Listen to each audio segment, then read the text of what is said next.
Hey, what's up, everybody? The VC here, coming at you with another video about anything and everything. Gotta love what's going on right now in the world. Well, in the U.S., I guess. I don't know what's going on in the world. I mean, there's stuff going on in the world, but you get what I'm saying, okay? But yeah, stuff that's been going on, it's been crazy, crazy weird, crazy good, and we're gonna get to it, all right? Talk about a bit of football action as I did a week ago when we talked about Kansas City. Always somehow, some way sneaking in the wins, right? That's been kind of like this conspiracy, and so it's happened again, right? And then my other topical matter, of course, is the deportations, baby. That's what I'm talking about. So without further ado, we're going to get to it. All right, so the NFL might be rigged, right? Says this Peak Football channel here. I like what they were playing here, so I'm going to utilize this, all right, through the means of what they call fair use, okay? Peak football, give credit to. And, I know what you mean. Like, people are questioning a lot of calls that seem to always go Kansas City's ways, right? The Chiefs. And so it seems to be more and more like a conspiracy that they're stacking um, they're stacking the cards for Kansas City to win, right? Which is kind of interesting. So let's take a look at it, at this footage here, and it is very questionable. And from what it looks like, we'll just play it out, and you see what I mean. Norwegian Cruise Line. Tear it up in Jamaica one day. Oh, All right, the Chiefs-Bills game is currently going. It's been It was a good game. It was going back and forth, close game. Yeah, maybe Bills didn't play to the fullest, but at the same time, there were some questionable calls, and there was one very questionable call, and you're gonna see here in a moment, and you'll be like, "Wow." back and forth. Beautiful touchdown by the Bills to end the first half. However, the moment everyone is discussing had to do with, shocker, another referee moment benefiting the Kansas City Chiefs. And I don't like to play the refs are biased game, but how can fans possibly think anything else given these calls? Yeah. So in the second half, Bishop and Worthy go up for a loose ball. It appears to come down sort of between them, and it's ruled Chiefs ball, and on review, that is upheld. Now, there's a rule about simultaneous catches. I don't think it's really important here. Worthy, quite simply, just does not have possession at any point. They did something on the broadcast which was helpful. Look at the glove color. Worthy has white gloves. Look where the one white glove is as the ball hits the ground. There is no ball touched the shot ground. that is possession. It's not even close. People are talking about The ball- whether the ball moved while it hit the ground or not. That's not important. Look at the NFL rule. Part He didn't- 3, he didn't Section have 2, complete- possession of the ball. Didn't matter. Either person didn't have control, and the way I look at it is, it touched the ground, and you can't use the ground to catch the ball. You get what I'm saying, or to take control of the ball. So simultaneous catch, the Bills look like they got it, but the ball touched the ground, and you can't utilize the ground to catch the ball. So to me, it's not a catch. It's just an incomplete pass. It says it outright. It is a catch or an interception if, in the process of attempting to possess the ball, a player secures control of the ball prior to it touching the ground, and the control is maintained during and after There's no the control. ball has touched the ground. The thing is, there's obviously no control of the ball. Yeah, It's yes. simple. He's in the process of getting it under control. He never does. His No one hand is does. making contact with the ball, but that is not enough. To call And this it a touched the catch ground. for the Chiefs is just mind-blowing Yeah. to me. What It wouldn't have been an interception either. It was just the ball touched the ground, incomplete pass. would it have mattered? I don't know. I also don't think it should have been called an interception, and even if it had been, there was a penalty on the Bills, but still, they got a shot from And right near the Kansas goal City line. They scored go on to after that. score. And just a tough look where at the start of the second, Patrick Mahomes would basically look down one of the referees and get a very light pass interference call, but we'll see. Let me know your thoughts. If you enjoyed today's video, Oh man, yeah, that should have been incomplete pass. So, and there's been questionable calls throughout when it comes to Kansas City. It's been benefiting Kansas City, and it just appears to be that way. I don't know if there's a conspiracy or not. Some people say there is. I played footage last week with Kansas City, and I think it was last week with the Texans, and questionable stuff there too that I played. It's up to you to decide on that. My friends think it's rigged. I don't know. I think if it was reviewed, I mean, that's on the refs right there because it was reviewed. And how can you rule that as a catch when it touched the ground? So I don't know. I think they were so focused on who had control of the ball and where it landed that they didn't really actually look at did it touch the ground. I mean, that's what it looks like to me. So yeah, let's see what people have to say. Let's see. Refs had the Chiefs side all along. They fixed it.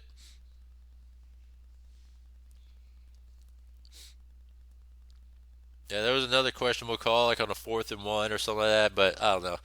That's the part that got me here was this particular footage. All right, so let me know what you think about that. Very interesting. Look at this. California town declares itself non-sanctuary city. So I'm kind of curious on which one that one was. Helps you get your business online in minutes with the power of AI. With the perfect name. I'm here to help. Nothing more. Which California town they're talking about? I share every trade I make completely for free. I live stream on Twitch. Leaders in one California city are fed up with the state's immigration policies. You know why Huntington Beach is like this? Because they're tired of the Coastal Commission bullshit. All right, the Coastal Commission are bullshitters that try to control every aspect of anything that is along the coast. So they freeze any sort of permits, any sort of development, anything that Huntington Beach just wants to do to, improve or whatever it is they want to do, repair. This Coastal Commission bullshit. All these commissions are so full of shit. They all need to go, and because that's what Gavin Newsom loves to do is appoint all these committees and commissions and all that stuff. Sometimes they're not even government affiliated, or they're just sometimes just nilly-dilly committees that are formed, and you don't have to like vote for them or nothing. They're just hired, right? And it's just bullshit. And they're taking things into their own hands. The city council in Huntington Beach declaring itself a non-sanctuary city. The resolution passing this week in a unanimous 7-0 vote. The mayor there, Pat Burns, introducing the legislation for illegal immigration with an effort to prevent crime. And it seeks to counter some of the governor's policies in California while aligning with the Trump administration's tougher immigration agenda. The move also comes as the federal government initiates the early phases of these mass deportations across the country. The U.S. currently has about 14 million undocumented immigrants. The mayor in Huntington says the new policy is common sense. It supports law enforcement and advances public safety in that city, something he says the governor is not doing. The mayor, Pat Burns, is with us now. Good morning to you, Mr. Mayor. Thank you for being here. What motivated your decision to pass this legislation in Huntington Beach? Well, really, it's just common sense that our primary function as a government, the city council, is to provide as safe a city as we could possibly provide.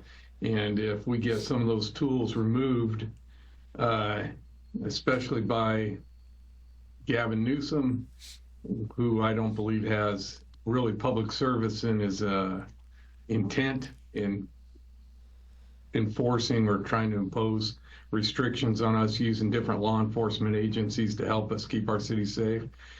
It's just that we got to make the statement that all tools are available for us to do our job.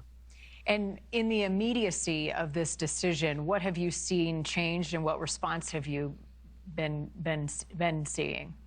Probably pushback from the woke, left, liberal crybabies, Coastal Commission, all that stuff.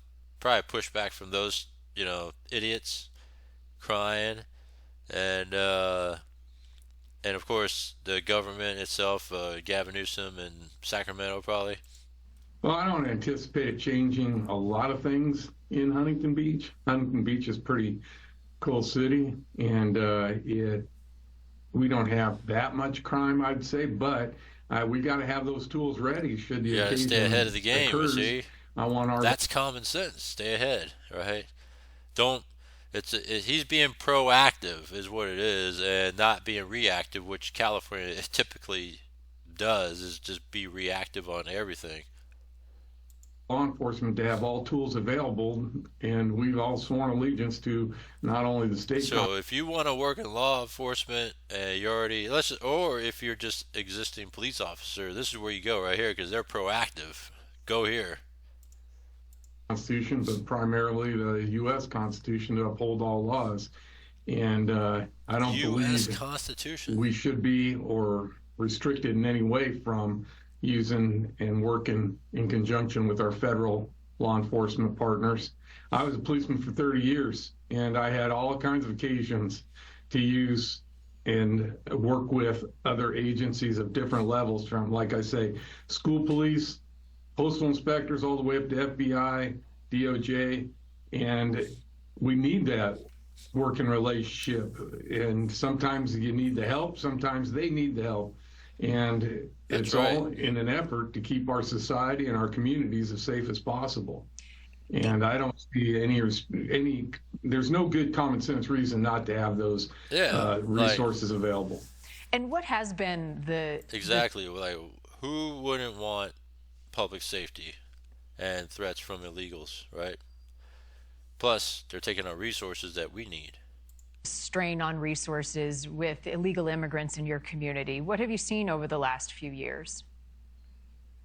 To be honest with you, it's nothing different that's been here for a long time, and we just learn to adapt. If I wouldn't call it a strain, but like I say, meaning that he hasn't really experienced much influx through Huntington Beach, because it's Huntington Beach. I mean, it's not like LA or San Diego or something like that. It's just a coastal community. We have a good community, and we want to keep it that way, and we got to be able to enforce and use whatever tools necessary to keep it one of the best communities in our state. It was a unanimous vote, but have you had any pushback, Mayor, to this idea that you call common sense? The woke crybabies. That's amazing how I can't, to be honest with you, I'm actually shocked at how much attention and how some people think it's an amazing thing, but I think it's just common sense. Like I say, as coming from a law enforcement background, it really is just putting it back to where when I was a policeman, just how we used each other and capitalized on the strengths of each other to enforce the laws that make our communities safer and better. It just, I don't understand the shock and awe of this. It's common sense, and we. All right, so good to hear. All right, so people are starting to fall in California. All right, so that's that. Let's see what else we got going on here. Man, they've been hitting up raids everywhere. They're hitting up Chicago. They're hitting up these raids / deportations. They're hitting up, like I said, Chicago, San Diego. They're just like, look at this. Troops arrive at San Diego border after Trump's order. Let's take a look at that. All right.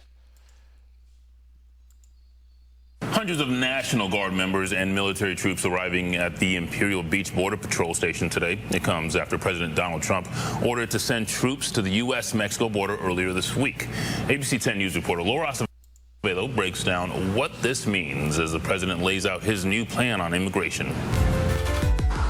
Well, this Border Patrol station in Imperial Beach is just miles away from the border wall, and it's here that we saw troops preparing for their next mission. Troops on the ground in San Diego, a part of President Trump's promise to crack down on the situation at the southern border. Friday, Sky 10 saw troops at the Imperial Beach Border Patrol station. Cameras capturing tents, concertina wire, and trucks lined up. From the ground, armed Marines in what appeared to be a staging area. This video shared by the White House shows U.S. Marines along the border wall. A total of 1,500 troops are part of this initial mission, including 500 from Camp Pendleton. The troops' arrival comes at the same time that Attorney General Rob Bonta visited San Diego as part of a Know Your Rights tour for immigrants in the state, hoping to calm fears. Fuck Rob Bonta. Fuck, what's that guy's name? Rokana, whatever. Fuck him. Fuck Gavin. Fuck Rob Bonta. Alright, they're all a bunch of wusses and piece of crap politicians in California. They all need to go. Newsom, Bonta, and Rokana. Fuck them. Years for those already in the country. I know there's a tremendous amount of fear and anxiety and confusion. The military says the troops' duties will include repairing and placing physical barriers. A senior defense official telling ABC News this is just the start and they are, quote, anticipating many further missions. At the U.S.-Mexico border, Laura Acevedo, ABC 10 News. Along with the U.S. border, Laura also covers stories about the South Bay and Latino communities. If there's a story you want her to... Alright, whatever. Right. Yeah, so get the fuck out of here, man. That's what it does. They just go right in. See, this is what I like about Trump. He's going right in and saying, let's just get this stuff up. Alright, and then let's see if there's any pushback from Bonta and Gavin Newsom. We'll see. Alright? And then what's going to happen, you know what I'm saying? Another big news that was actually very funny was, let's see, what was that country? Oh, Colombia, right here. So, Colombia said originally, you could send them, but we're not taking them back. So then, the funny thing was that,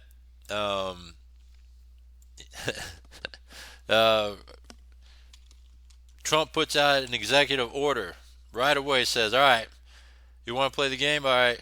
He announced a 25% emergency tariff on all Colombian goods and financial sanctions for rejecting deportation flights, right? So as soon as Colombia said that, this was Trump's response. All right, well, we're just going to put 25% tariffs, all right? And what comes out of Colombia besides Coke, right? Cane. Cocoa beans, coffee, right? One of the main areas of coffee comes from Colombia, right?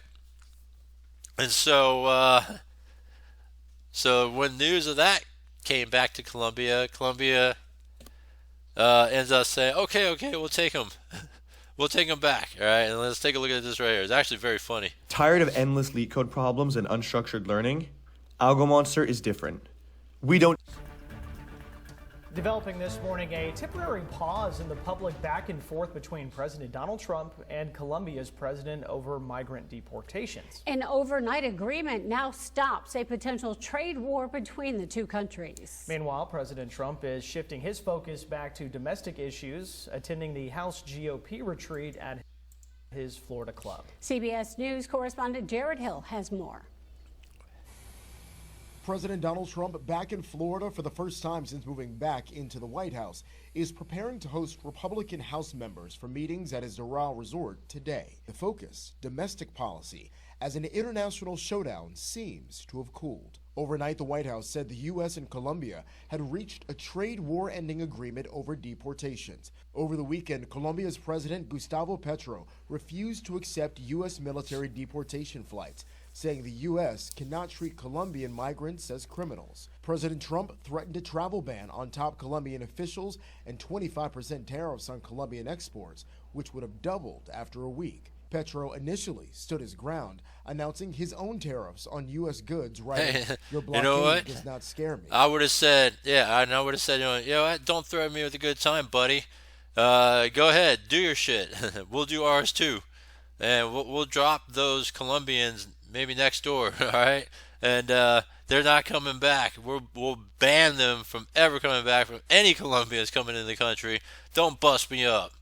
But last night, the White House said Colombia's government has agreed to all of President Trump's terms, including the unrestricted acceptance of undocumented migrants. Yeah, get your damn people back. Get the fuck out of here. U.S.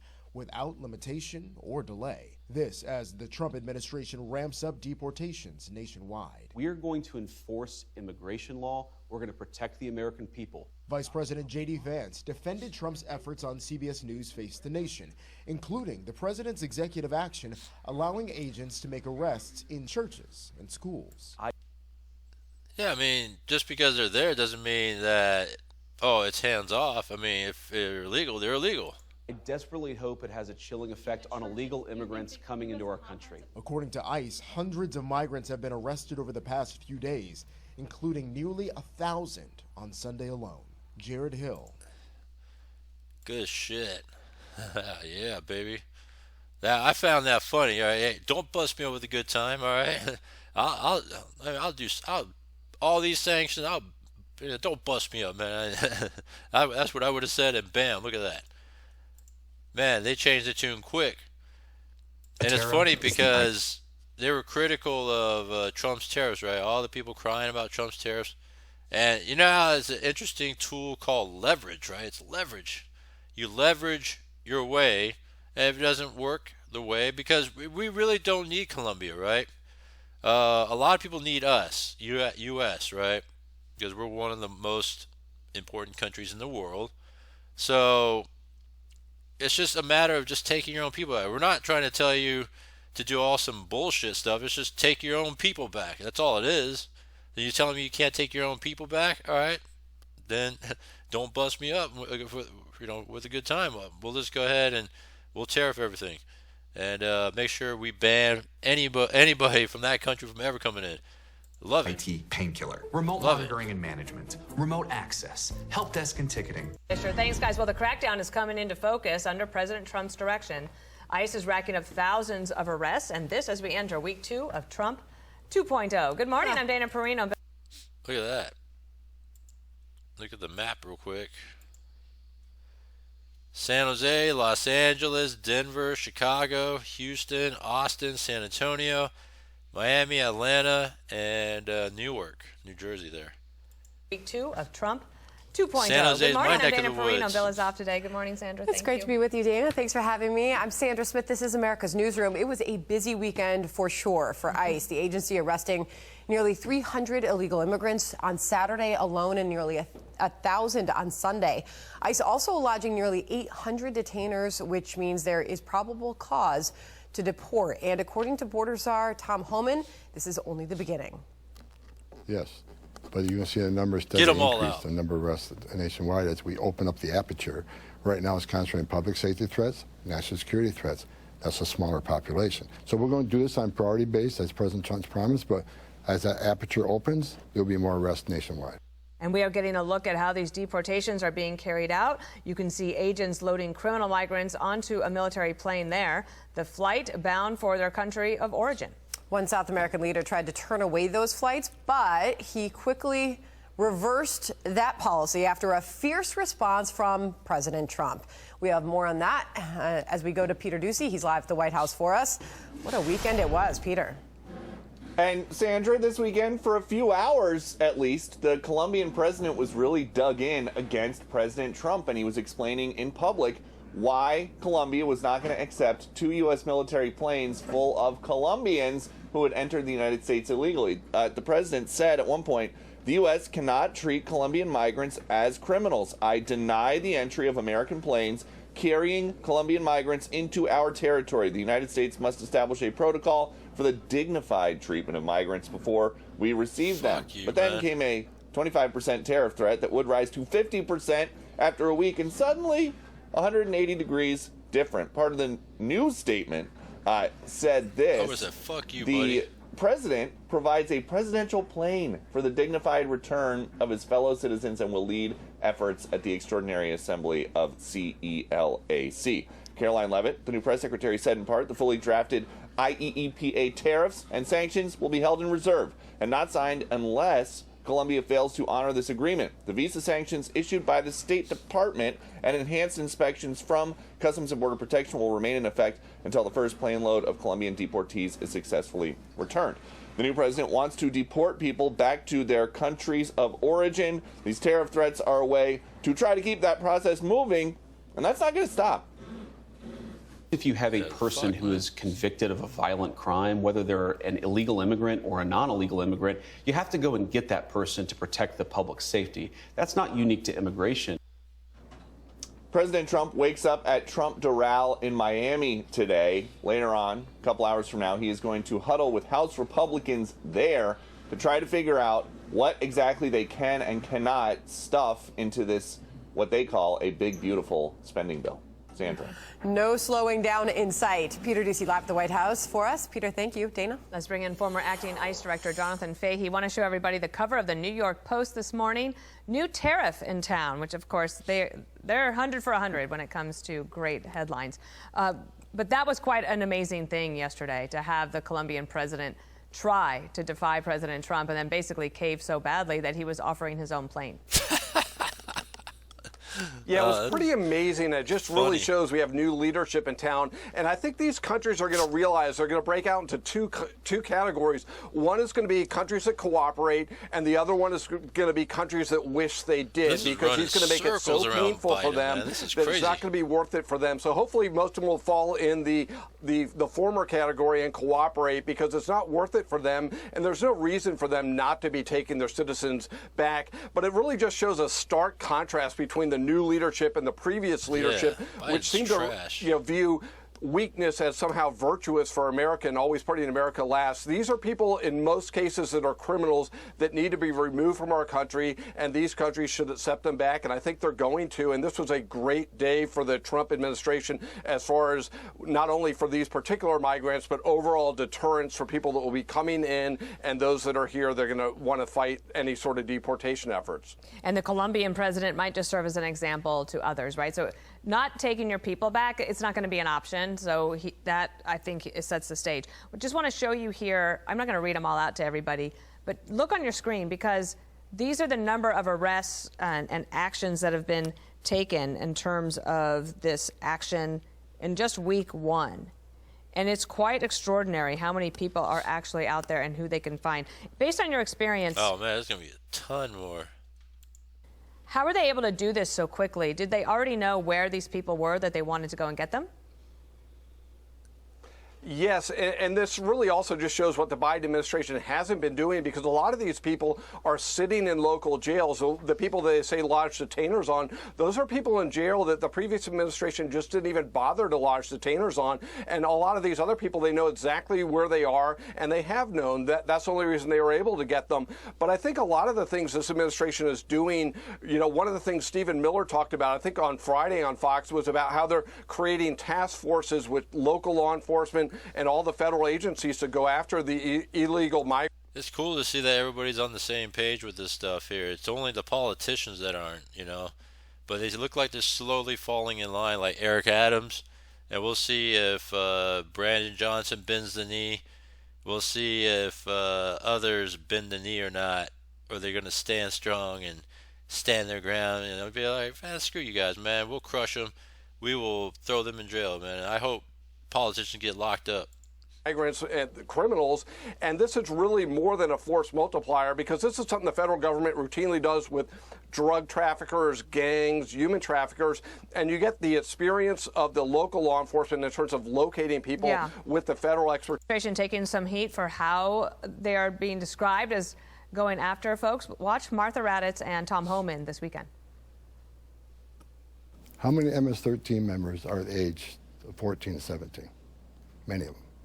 So, look, if it's a national security threat, public safety threat, and what you need to understand is a case by case. Name another agency, another law enforcement agency that has those type of requirements that they can't walk into a school or doctor's office or on a medical campus. No other agency's held to those standards. ICE officers should have discretion to decide if a national security threat or a public safety threat's in one of these facilities, then there should be an option for them to make the arrest. So, but to keep all of this going, it requires funds in order to make it happen. Watch Senator Graham this weekend. They're going to deport people who are part of gangs that are criminals. There's 1.4 million who've had their case fully adjudicated, and they're still here. There's about 680,000 convicted of serious crimes. To my Republican colleagues, particularly in the House, as we fiddle, our immigration plans are hitting walls. We're not building walls, we're hitting walls. last word to you about that point. How quickly do they need these funds in order to keep doing what they're doing? Well, I think they're going to need funds right away, but at least the most important thing that they're doing right now is by showing this show of force and show of strength, they're deterring new people from coming in. So at least we're stopping the flow, but money is necessary. But keep in mind, it cost $150 billion tax dollars for illegal immigrants to care for them with all their services just last year. So ultimately, whatever we spend, we're probably going to be netting on the other end of it over time. Yeah, like, for the amount of spending just to shelter them, food, debit cards, all this other bullshit, and you're telling me that all of a sudden we don't have money? Come on. You know, it's like you could do that for that, but you can't do that to round them up and to kick them out. Don't bust me over some bullshit, all right?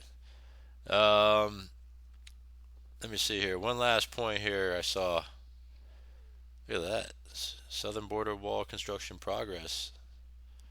They're building fast. San Francisco may be seeing a political shift. It could be starting in Chinatown. Very nice. All right. That's a looker right there.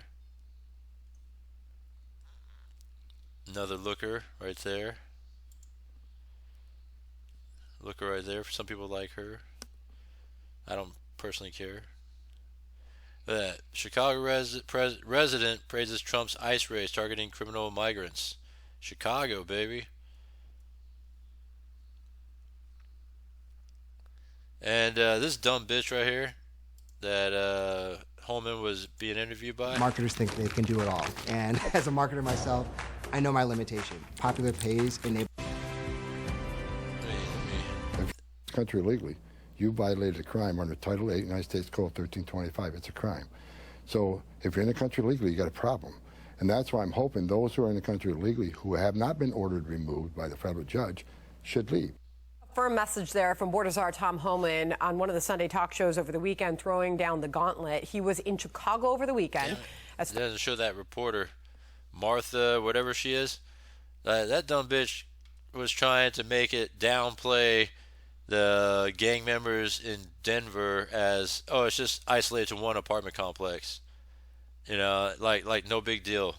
And this is when she was interviewing J.D. Vance, right, the vice president at the time when he was running, and he was like, do you even hear yourself? Do you hear yourself? Do you know what you're saying? You know, like it was actually pretty funny with that whole thing. But yeah, I mean, this is cool though. This is great to see. I'm glad to see this happening. You know, and we're just gonna stay tuned as we go along as to what's gonna happen next. You know, like Chicago ICE arrest. This is great.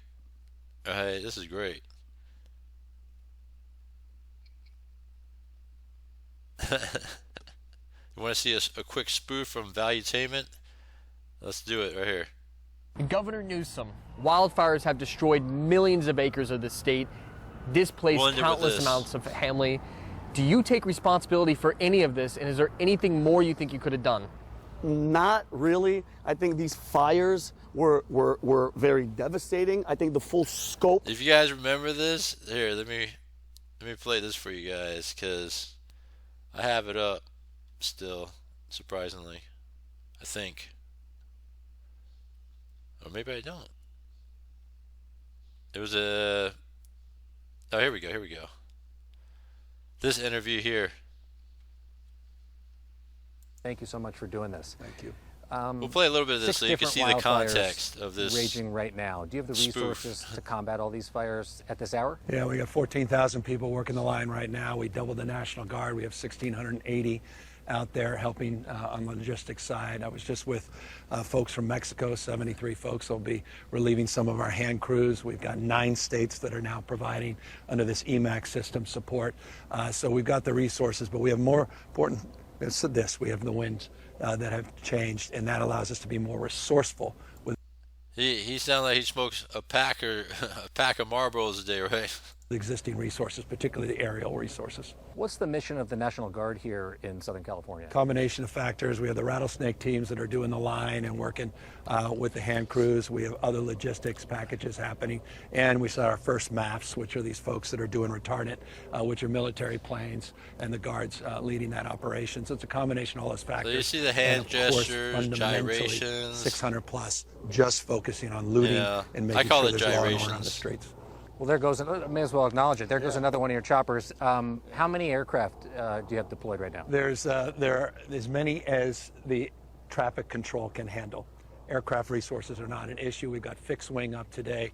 And then you saw last night, particularly over the last couple of days, just battling the nighttime blazes. By the way, technology that didn't exist a few years ago. The state did not have the resource of these Firehawks that allow night vision, 6 hours, night goggles.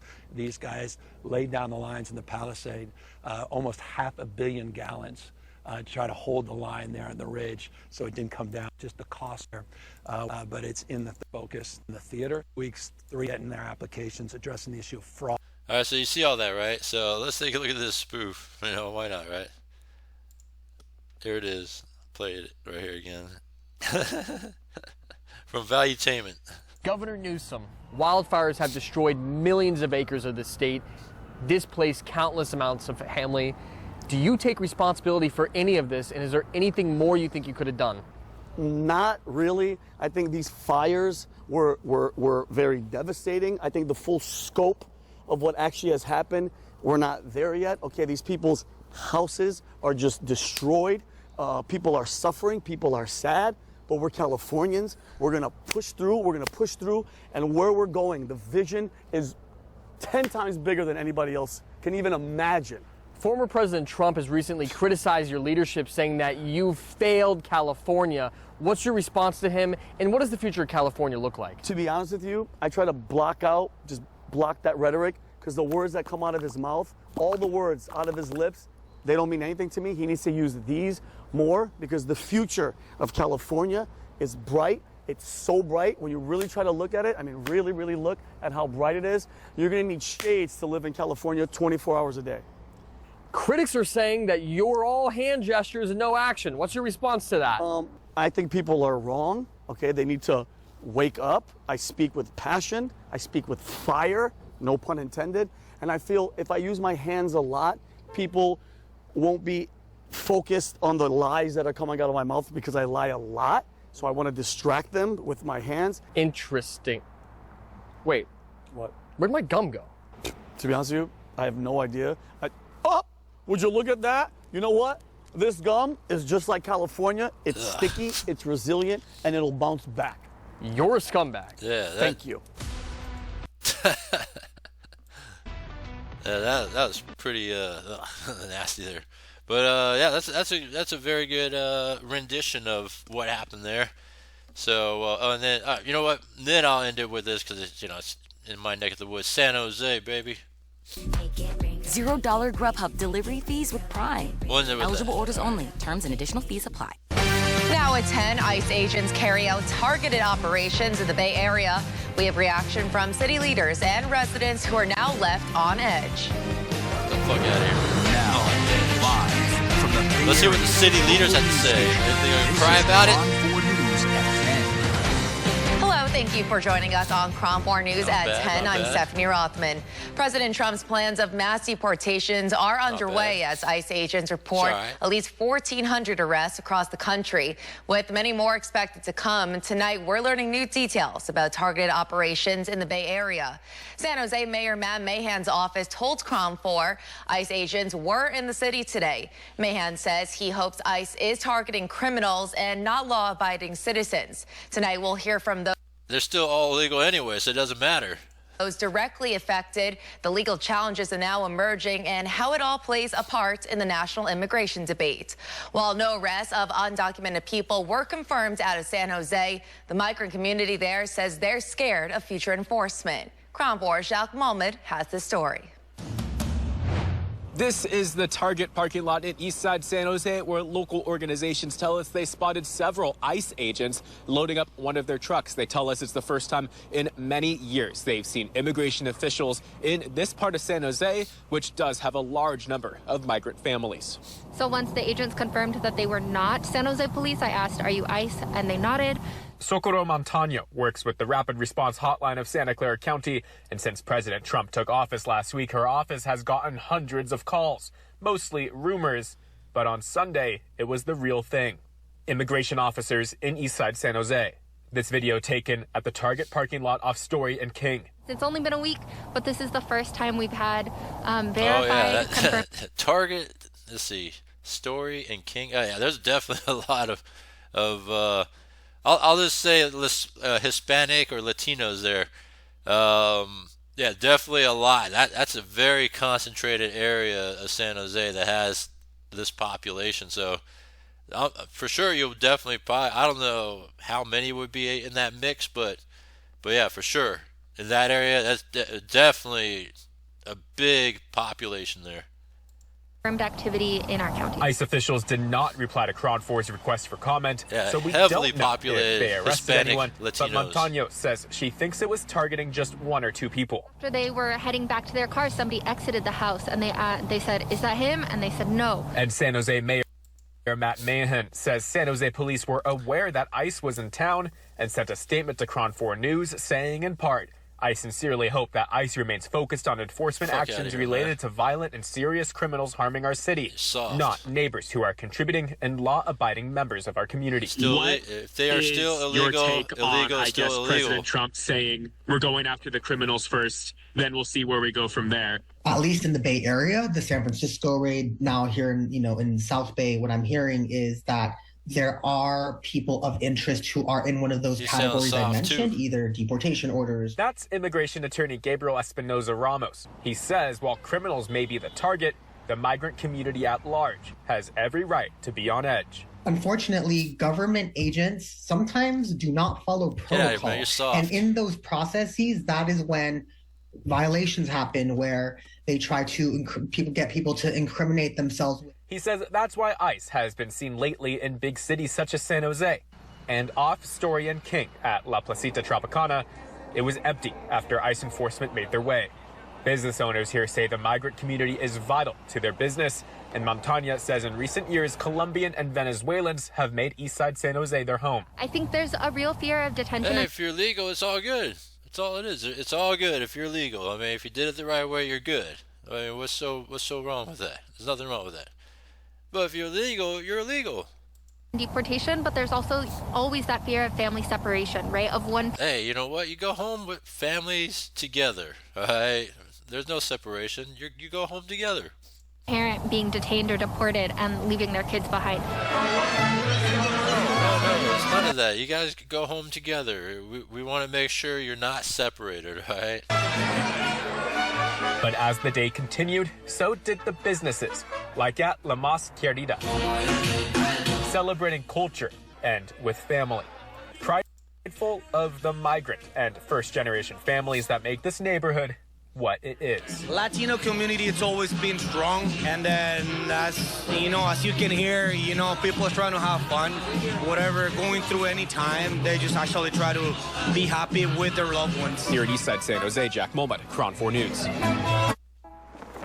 Alright, so yeah, fuck immigration attorneys that try to support illegal immigrants, because they're illegal, right? And then fuck Ro Khanna, fuck Rob Bonta, fuck Gavin Newsom. That's my final note. Pardon the language, but it's true.